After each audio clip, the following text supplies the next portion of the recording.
All right, hello everyone. Welcome back to our discussion on the operations management and the hospitality industry. This time around, we will focus our discussion on the characteristics of hospitality.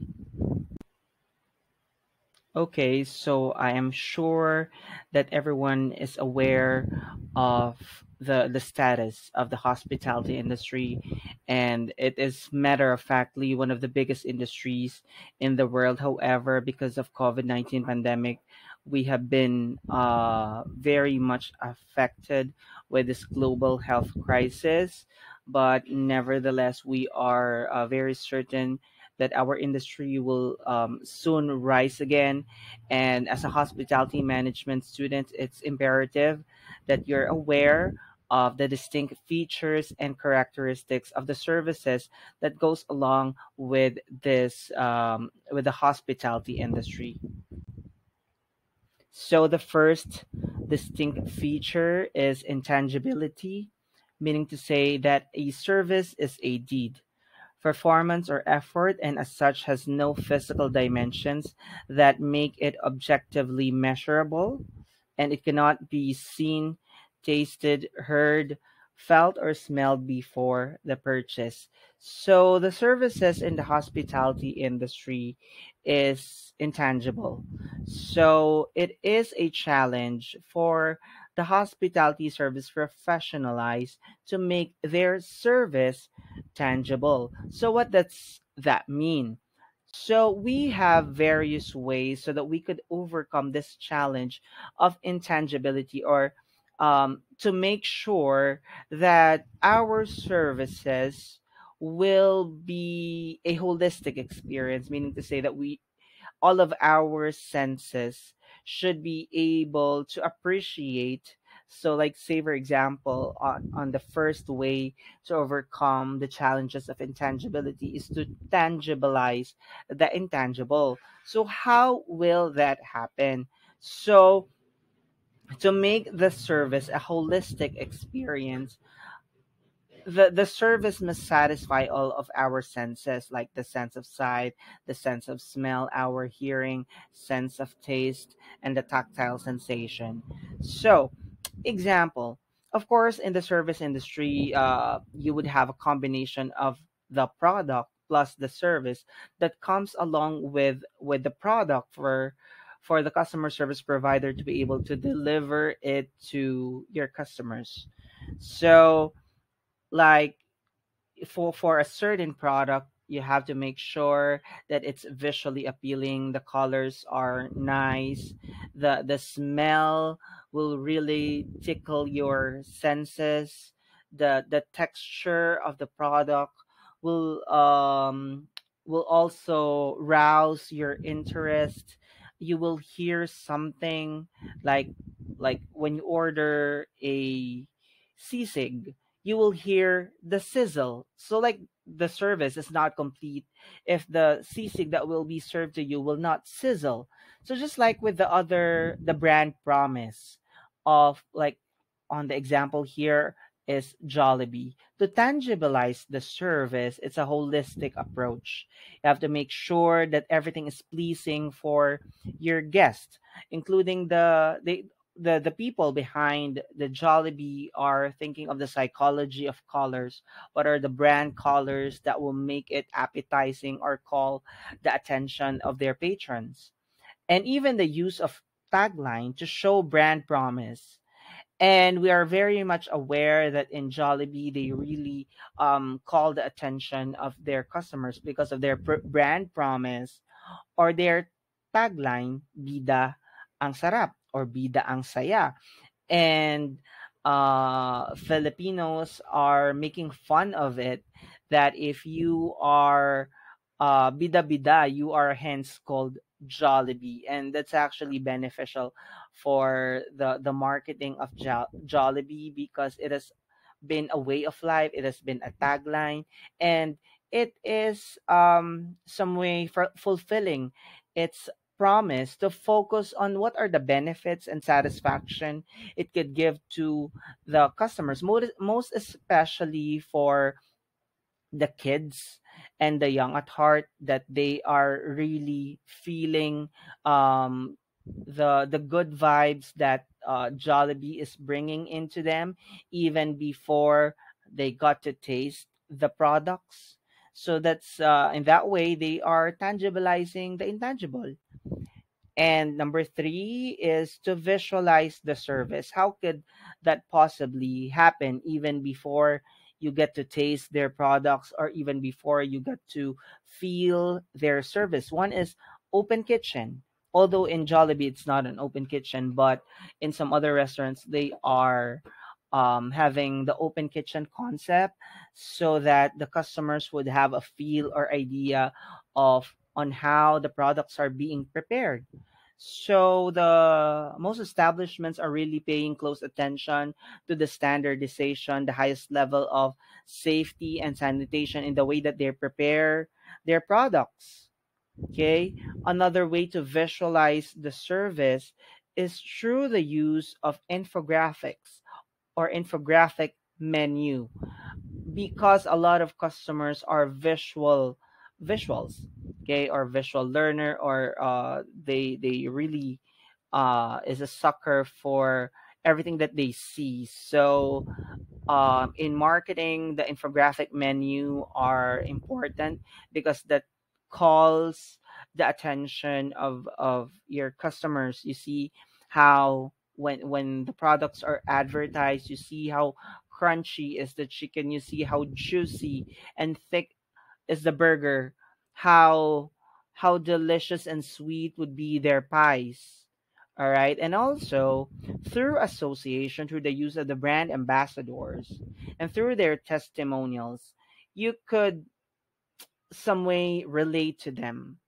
And over the years, it's not only Jollibee, but many other establishments have made use, and studies may have proven how or on the effectivity on the use of brand ambassadors to for them to advertise their products. Like for Jollibee, I'm sure that we have accustomed to the faces of Agamulak, Regine Velasquez, Sarah Geronimo, Ann Curtis, and even Catriona Gray are or were brand ambassadors of the brand. All right. And it's also evident even in other brands. Okay. And the second characteristic of hospitality is perishability. So, from the word perishable, so services cannot be stored for later sale or use, and such capacity needs to be filled on each occasion when it is available. Otherwise, it shall perish or it will lose its value. In the example of airline seats or hotel rooms, it's a challenge for the industry to have a better planning of the supply and demand, because it will be an opportunity loss if they will be able to have an empty seat on the plane or empty room as the day would go by. So, like for an average cost of a room, like say for example, it's a 5,000 pesos worth of that particular room, and you know that if that room was not sold, it's considered loss for the company. And so, what marketers and the marketing team are thinking of is that they are creating a strategy to be able to have their tourism and hospitality products sold in advance, or to be sold most especially during the non-peak season. Okay, so that they will be able to forecast this in advance. The third characteristics would be the heterogeneity or variability. Okay, so from the word variation or heterogeneous, meaning to say different. So judgment about service are based on the perception by each individual customer on each individual occasion they purchase their service, meaning to say that the quality of service depends on who provides them, when it is provided, where it is provided, or how it is provided, and ultimately to whom the products are being provided, served, or sold. And I'm very sure that you are or have experienced many times over how service products would have, or we would have different judgment for many occasions, even if we have been loyal to a certain brand or product. Sometimes we would feel that sometimes there's inconsistency, and this is due to the fact that the service providers vary, and also there's a variation as to the time, as to the location when the product or the services is being rendered. Like the products and the service for a particular branch would be different to the quality of the brand and to the way that the product will be served at another, even if you have ordered the same kind of item. Okay, so that is the problem. And so it is a challenge for the operations manager to be able to find a solution to this kind of challenge. So here are some of the ways to overcome the challenges of a heterogeneous or variable kind of service. So we have to train our employees so that if it is inevitable to have the same kind of service, we would want in as much as possible that the level of service that we would be giving would be at least at par to the standards. So we have to set standard operating procedure so that we will be able to achieve the best um service that we could give. Okay, and that's why we do trainings. We train our people every now and then. We update them with uh, and we expose them to different trends and scenarios so that they would be able um, to address and be able to service them to the best way possible. And another way is automation. So this is most especially true, and as we have discussed in different theories associated to operations management, that automation is a way or a solution to for this kind of challenge, so that we would be able to achieve at the same quality of products every now and then. However, for a service, since it would be sometimes costly to have an automated service, like for self-service kiosk or the use of computers or robots, are highly evident for first world country. However, for a third world country, just like in the Philippines, where the problem is the cost of automation is very expensive, and we also have to consider that we also have high level of unemployment, so this may not be the best solution possible. So the operations manager would have to weigh of the pros and cons of their suggestions to overcome heterogeneity. Number four is simultaneity or inseparability. So from the word simultaneous and inseparable, service delivery and consumption happen together, both physically and in real time.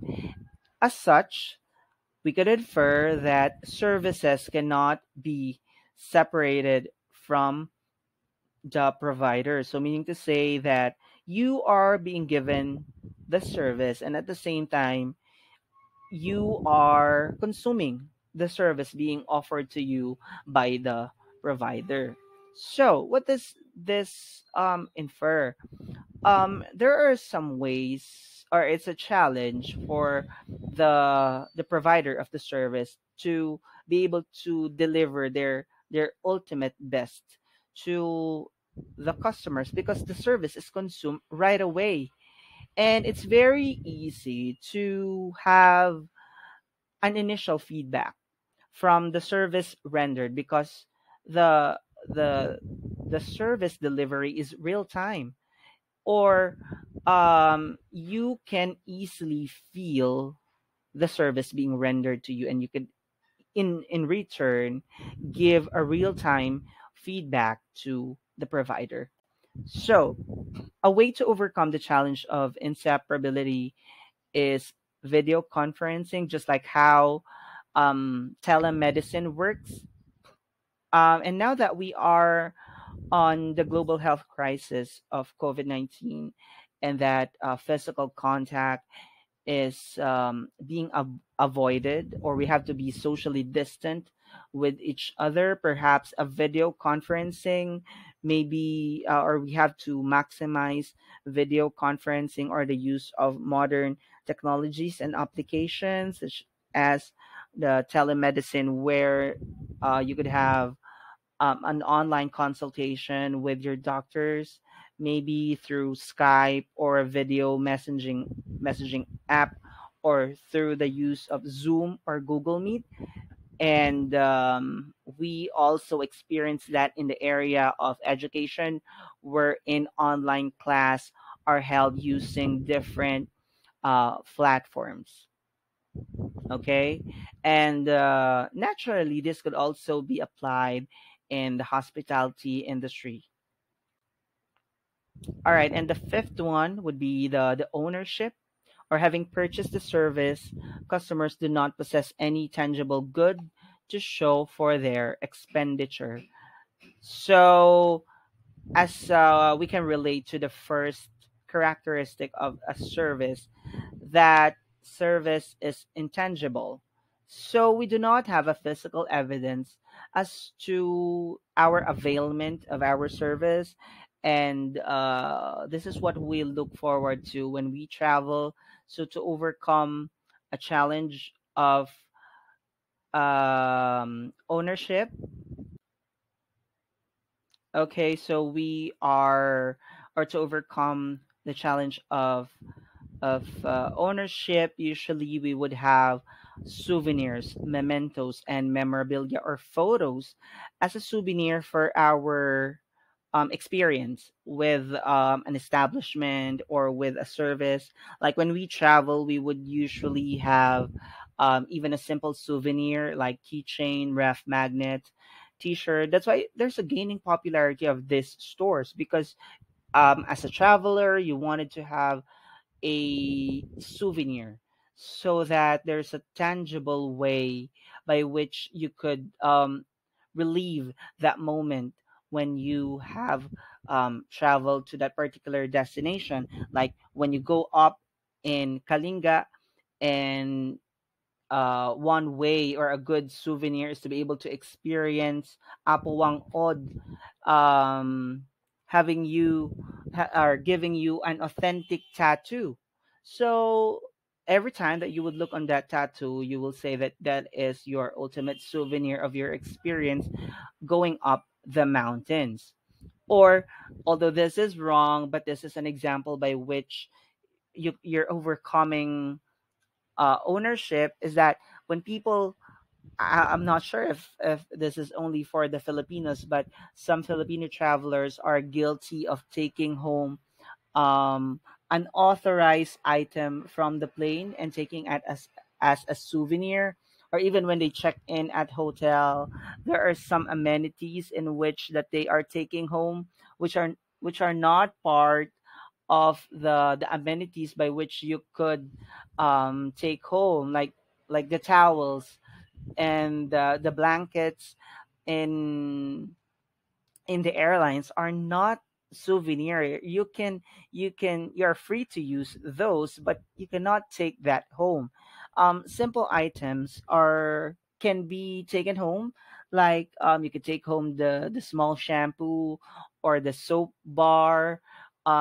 Things like those could be your souvenir, but not those other items. All right. So with that, I think that our discussion is over. I hope that you have learned as a future tourism and in this hospitality management professionals, it's important that you are aware of the this various characteristics of hospitality. And on our next discussion, we would be talking about the total quality management in hospitality industry. So if you like this content, please give it a thumb up and don't forget to like to my channel. And I'll see you all on our next session. Thank you and have a good day.